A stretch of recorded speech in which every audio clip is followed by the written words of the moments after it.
Hello students, today we start new topic two hinged arch. Students, in this topic first we start with the introduction. We see about the two hinge arch introduction part. After we see one example to find the h by the using the compatibility equations. Also we see about the compatibility equations where we derive. So students, let's start with the two hinge arch introduction part.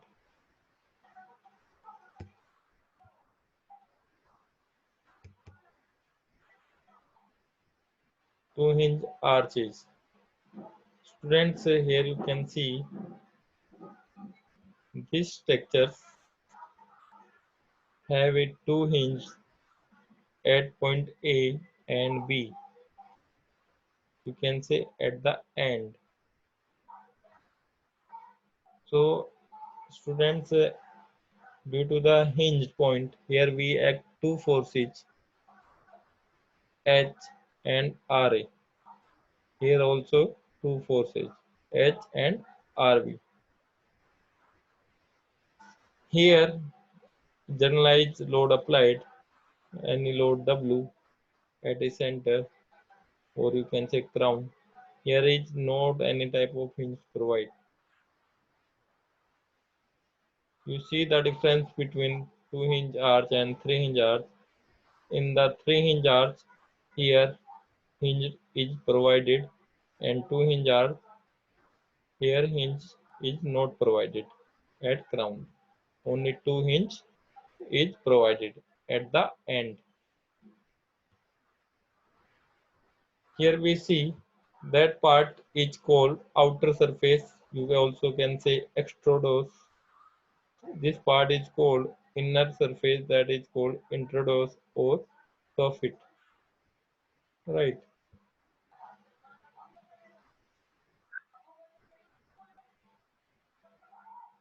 For two hinge arch, students, हमें पता है two hinge arch है, that is the indeterminate structures. Students, indeterminate structures का means क्या है मैं आपको पहले ही बता चुका हूँ, एक बार फिर से बता दे रहा हूँ. Indeterminate structure means those structure cannot analysis by the using the three equilibrium equations. Three equilibrium equations आपको पता ही है, that is one of them is summation of vertical force is equal to 0, and second है आपकी summation of horizontal force is equal to 0, and third है आपकी summation of bending moment equal to 0. तो ये तीनों कंडीशंस हैं जो कोई भी डिटरमिनेट स्ट्रक्चर होता है उसको एनालिसिस करते हैं by using three equations. Here two hinge arch is indeterminate structures, so this structure cannot be analyzed by using the equilibrium equations. Here we use to analysis two hinge arch one extra equation, that is the compatibility equations. So for that we see how much indeterminacy is there. So now we see for that number of external reactions in this structure, that is equal to 4. External reaction जो आपका external जो भी हम apply कर रहे हैं, that will be the, इस and पे क्या है 2 है आपकी, that will B also 2 in this and, because क्या है हिंज है, हिंज पे 2 रिएक्शन लग रही होती है, तो यहाँ भी हिंज है आपका, यहाँ भी हिंज है, तो टोटल जो एक्सटर्नल रिएक्शंस हैं वो आपकी क्या हो गई 4. Right. Number of static equilibrium condition equal to 3. Here number of static equilibrium conditions are 3. Summation of fx equal to 0, summation of fy equal to 0, summation of mz equal to 0.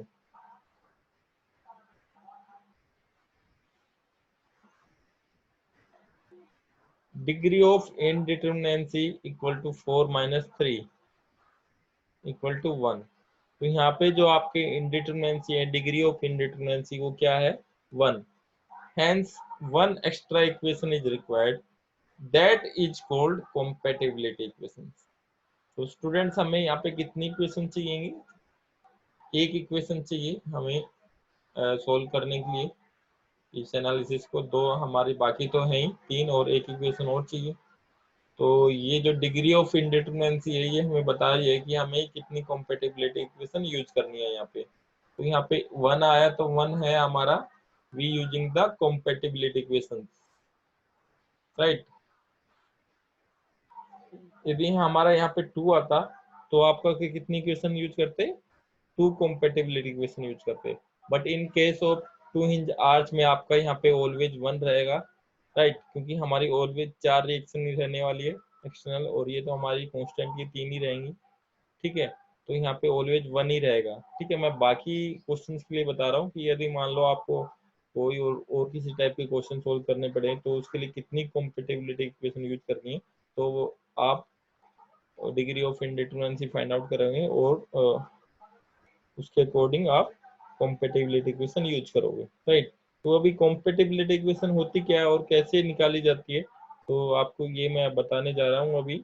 The compatibility equation which में B use determine horizontal thrust, right, that will be determine horizontal thrust. यहाँ पे देखिए जो हमारे forces है, vertical force है, वो तो इजीली सोल्व हो जाएंगे, इसमें कोई प्रॉब्लम नहीं होगी आपको। ये जो आपकी इक्विलिब्रियम इक्वेशन है उनको यूज करके हम इजीली सोल्व कर लेंगे, बट हमें प्रॉब्लम आएगी एच फाइंड आउट करने में, यहाँ पे हॉरिजॉन्टल थ्रस्ट निकालने में प्रॉब्लम आएगी। तो उसके लिए हम कॉम्पेटिबिलिटी इक्वेशन यूज करेंगे। तो कॉम्पेटिबिलिटी इक्वेशन यूज करेंगे by using the Castigliano's first theorem. Castigliano's first theorem क्या बोलती है, स्ट्रेन एनर्जी, देखिए ये डिफ्लेक्शन बताया, deflection the total deflection at A और B that will be zero. तो यहाँ पे by using the Castigliano's theorem, first theorem, partial derivative of total strain energy with respect to h, that is equal to delta, यही हमारी थी strain energy, sorry Castigliano's first theorem. यहाँ पे delta A भी क्या है, जीरो, राइट। तो हमें स्ट्रेन एनर्जी पता है, यहाँ पे यू क्या है, total strain energy store in the arch. So through the arch carry bending moment, radial shear and normal thrust, carrying bending moment, radial shear, normal thrust. But effect of bending moment is much greater than the effect of axial force, right? Axial force मतलब normal thrust and shear force, right? So they are neglected, hence can be neglected. इनको neglect कर सकते हैं और सीधा bending moment पे हम design कर सकते हैं, क्योंकि रेडियल शियर और आपका as compare to bending moment बहुत कम आएंगे, तो हम द बेंडिंग मोमेंट को पे हम डिजाइन कर सकते हैं बीम को। 3 इंच आर्च में हम निकालते थे तीनों चीजें, आप रेडियल शियर भी निकालते थे, एक्सियल शियर भी निकालते थे, right. So here we know the strain energy, ये फॉर्मूला पता है आपको, that is M square D X divide by 2 E I, right. ये मैंने लिखवा चुका हूँ पहले ही। तो ई आई यहाँ पे क्या फ्लेक्सुअल रिजिडिटी है, bending moment that is equal to M X और beam moment minus H moment, ये आपका बेंडिंग मोमेंट किसी भी सेक्शन एक्स एक्स पे हो गया, M X that is the bending moment at any section X X. तो यहाँ पे जो होगा बेंडिंग मोमेंट की सेक्शन एक्स एक्स पे, वो होगा आपका एम, जो बीम का मोमेंट होगा, माइनस एच वाई, ठीक है। So you can see here we put the value of m, so you find that m minus hy square, hy whole square 2 ds 2 ei, compatibility equation del u by del h equal to 0, del u by del h equal to 0, integration 2 m minus hy bracket minus y, integration यहाँ पे आप जब इसका derivation करोगे तो derivation क्या आएगा, यहाँ पे m माइनस एच वाई, ये h है क्या, ये आपका माइनस y बचेगा ds बाई डिवाइड बाई 2 अलग अलग कीजिए इनको, क्या बचेगा यहाँ पे M Y ds by E I plus H Y h integration M Y square ds E I. Here we find the h, तो h फाइंड आउट करेंगे तो ये क्या आपका, ये तो जीरो हो ही गया बाई यूज द कैस्टिग्लियानोस थ्योरम, ये जीरो है तो मैंने जीरो इक्वल पुट करा, तो यहाँ से हमारा h निकल गया। h क्या होगा, h के इस फॉर्मूले से फाइंड आउट होगा by this formula, integration M Y D S divide by E I divide, ठीक है, that Y square D S divide by E I. तो ये आपका जो फॉर्मूला है which we use in the two hinge arch to find the H, right. यहाँ पे M क्या हो गया आपका, मोमेंट हो गया किसी भी सेक्शन पे, एक्स एक्स सेक्शन पे, वाई हो गया आपका डिस्टेंस जिस पॉइंट को फाइंड आउट करेंगे, हाइट, ठीक है। तो ई आई हो गया आपका फ्लेक्सिबल रिजिडिटी, ठीक है। डी एस हो गया है आपका स्मॉल सेक्शन एलिमेंट, ठीक है। तो ये चीजें हैं, इस फॉर्मूले को आप याद कर लीजिए। डेरिवेशन कोई इंपॉर्टेंट नहीं है, ये मैंने करके दिखाया है, बट ये फॉर्मूला इंपॉर्टेंट है, आप इसको याद कर लीजिए, याद होना चाहिए आपको, ठीक है। एच फाइंड आउट करने के लिए कौन सा फॉर्मूला यूज करते हैं, तो you learn this M Y D S divide by E I Y square D S divide by E I. Now I told you about by using the example to find the h. So I take same example and I find the h for that. So find horizontal thrust in two hinge semicircular arcs subjected to vertical concentrated load W at the ground. ठीक है, the section is prismatic. ई आई क्या, prismatic का मतलब ई I is constant. तो आपका ये question, ये आपका एक क्वेश्चन गिवन है, ये आपका क्या है, यहाँ पे टू हिंज आर्च है और सेंटर पे आपका लोड लगा हुआ है डब्ल्यू, राइट।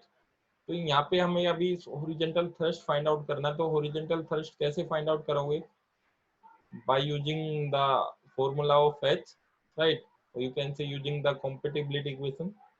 सो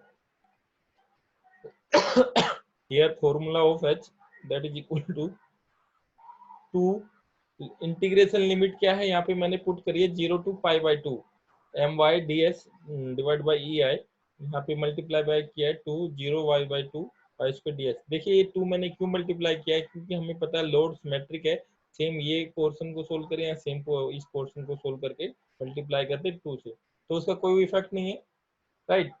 तो 2 से 200 तो कैंसिल हो ही जाएगा, तो ये मैंने आपको वैसे दिखा दिया। तो आप इसको जो हमारी लिमिट है वो क्या रहेगी, 0 से पाई बाई 2, राइट। तो ये वाले पोर्शन सोल्व करेंगे तो वही पोर्शन ये है हमारा। तो इस पोर्शन को यदि एनालिसिस कर लेते हैं फॉर द एच, तो हमारा सेम इधर है, राइट साइड वाला portion. So we solve this H. Now we find the M for this portion of are.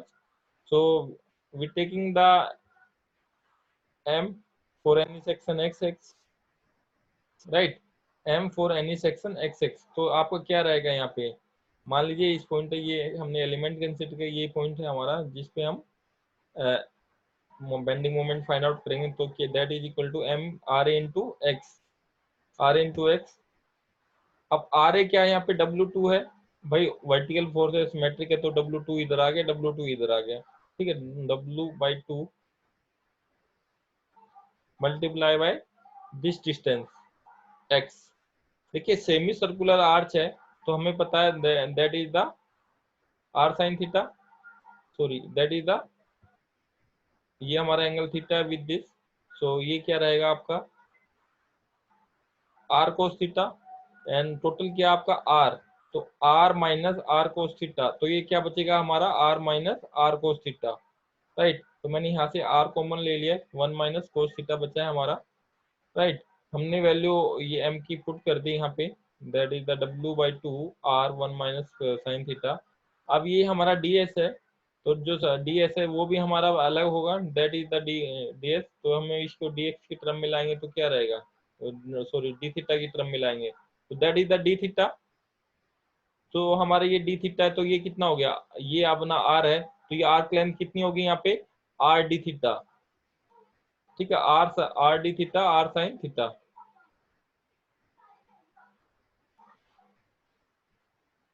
Okay, Y यहाँ पे क्या रहेगा, आर साइन थीटा, और मैंने डी डी एस की क्या लिखा है, आर डी थीटा। देखिए ये आपका क्या है, आर कोस थीटा है, तो ये क्या है आपका आर साइन थीटा, ठीक है। तो ये वाई क्या हो गया आपका आर साइन थीटा, तो ये आपका जो पोर्शन है that with the D S. So D S क्या हो गया, ये हमारा डी थीटा है, that is small angle, that is the R, so ये क्या हो गया आर डी थीटा। तो यहाँ पे मैंने वैल्यू पुट कर दी सबकी, आपकी एम की वैल्यू पुट करी, वाई की वैल्यू पुट करी, और डी एस की वैल्यू पुट करी in term of theta. Here now we find the y हमने क्या लिखा था r sin थीटा, तो यहाँ पे r sin थीटा स्क्वायर और sin स्क्वायर थीटा हो गया, ds क्या अपना r डी थीटा, ई आई से ई आई कैंसिल हो जाएगा। तो यहाँ पे जो h की वैल्यू आएगी that is the h equal to w by pi. ठीक है, इसको सोल्व कर लेंगे, इंटीग्रेशन करके सोल्व करेंगे तो यहाँ से जो वैल्यू आएगी आपकी h की आएगी that is the w by पाई। तो स्टूडेंट्स ये एक मैंने जनरलाइज एग्जांपल लिया कि कैसे हम h को निकालेंगे। h निकलने के बाद हमारा जो क्वेश्चन है सिंपल हो जाता है। एच टी जैसे 3 इंच आर्च में करा है हमने, एच टी इसमें फाइंड आउट करेंगे बेंडिंग मोमेंट, तो हमें कोई डिफिकल्टी नहीं होगी। केवल एच निकालने में थोड़ा ये फॉर्मूला यूज करके हम एच निकाल सकते हैं। तो डिफरेंस यही है, यहाँ पे एच निकालने में हम डायरेक्ट एच नहीं निकाल सकते 2 इंच आर्च के केस में, जैसे कि हम 3 इंच आर्च के केस में क्राउन के अबाउट मोमेंट ले लेते थे। बट यहाँ पे हमें एच निकालने के लिए कॉम्पेटिबिलिटी इक्वेशन यूज करनी पड़ेगी। So by using the compatibility equation, we easily find the h in 2 hinge arch. Okay students, तो मैं एक बार फिर से इम्पोर्टेंट पॉइंट बता देता हूँ इस लेक्चर के। ये सबसे हमें पता है कि सबसे पहले हमने देखा 2 hinge आर्च है वो इनडिटरमिनेट स्ट्रक्चर है। इनडिटरमिनेट स्ट्रक्चर है तो हमें कॉम्पेटिबिलिटी इक्वेशन यूज करनी पड़ेगी। कॉम्पेटिबिलिटी इक्वेशन एक ही यूज करनी पड़ेगी क्योंकि यहाँ पे डिग्री ऑफ इनडिटरमिनेंसी एक है, right. So bye using the Castiglione's first theorem, we find the compatibility equations, right? By using the Castiglione's first theorem, we find the compatibility equations. So we write the compatibility equations. We find this formula of compatibility equation. By using this formula, we find the h. So here we see the as an example to find the h. You can see here, right? Here we find the m, y, ds, right? तो m मैंने find out किया किसी section x x पे, y हमें पता है semi circular arch this height with r sin theta, this one is the r, और ds क्या हो जाएगा r d theta in term of theta, तो r d थीटा रहेगा।